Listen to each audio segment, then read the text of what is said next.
Hello દોસ્તો, તો આપણે તમાકુ વાવવાની છે ખેતરમાં. તો તમાકુ વાવવા માટે આપણે શું કરવું પડતું હોય છે, અમે એ રીતે વાવીએ છીએ દોસ્તો. તો પહેલાં ખેતરમાં ડબલ ખેલ મારી દેવાની અને પછી એના અંદર પાળીઓ કરી દેવાનો. તો હું તમને બતાવું છું અમારું ખેતર. તો તમે જુઓ, અમે ડબલ ખેલ કરી અને આવી રીતે પાળીઓ પણ કરી દીધો છે. આ જુઓ, આ બાજુ પાણી પાઈ દીધેલું છે. તો હવે આના અંદર અમે તમાકુ ચોપવાની છે. તો આપણે રોપ લેવા જવાનું છે બાજુના ગામમાં. ત્યાંથી તમાકુનું રોપ લાવી અને ડાયરેક્ટ આના અંદર એનું માપ કરી અને એક પાળિયાની અંદર 4 લાઈનો આવશે.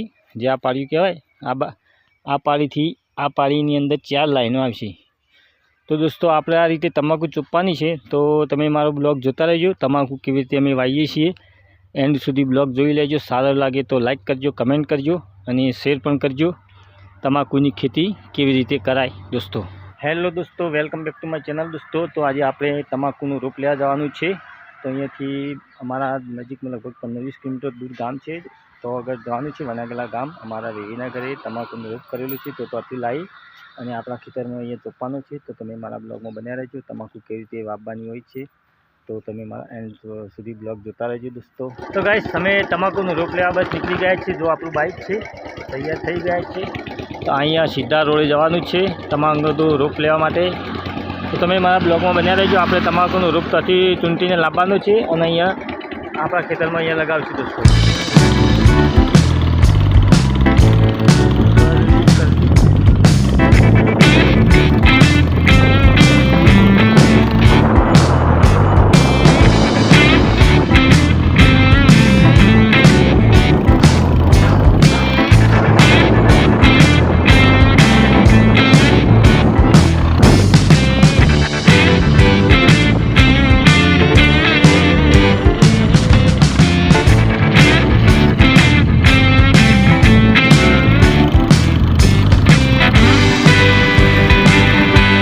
દોસ્તો, આપણે વિવીના ઘરે આવી ગયા છીએ.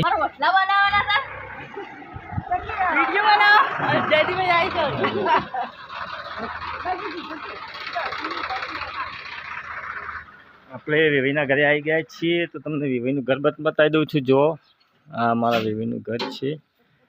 તો અહીંયાથી આપણે તમાકુનું રોપ લેવાનું છે દોસ્તો. તમને બતાવું અમે તમાકુનું રોપ કઈ જગ્યાએ.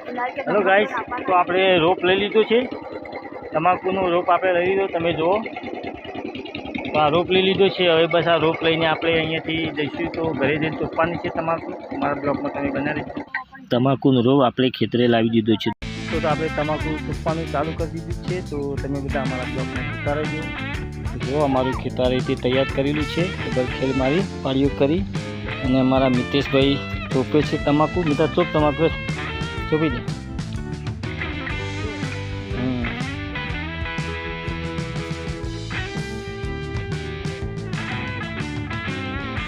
આ રીતે તમાકુ ચોપવાની હોય છે. તમાકુનું બિયારણ બાકી લાવવાનું હોય. અને જો આ રીતે તમાકુ અમારા મિતેશભાઈ છે. તો મિતેશભાઈ મુંડું બતાવી દો તમારે. ચલો તમે. મિતેશભાઈ છે. આ મારી ભત્રીજી છે. જો સિજલબેન છે. જો સિજલબેન, તમે પણ ચલો ચોપો તો સીધા ચોપો. હા, આ રીતે તમાકુ ચોપવાની હોય છે. તો તમે પણ ખેતી કરતા હોય મિત્રો તમાકુની, તો તમારી બાજુ કેવી રીતે તમાકુ ચોપતા હોય છે જરા કમેન્ટમાં બતાવજો. અમારે આ રીતે આ બાજુ ચોપાતી હોય છે.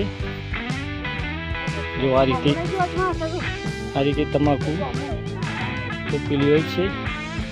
આ મારા સગા છે, એક જમાઈ છે. સગા છે બધા.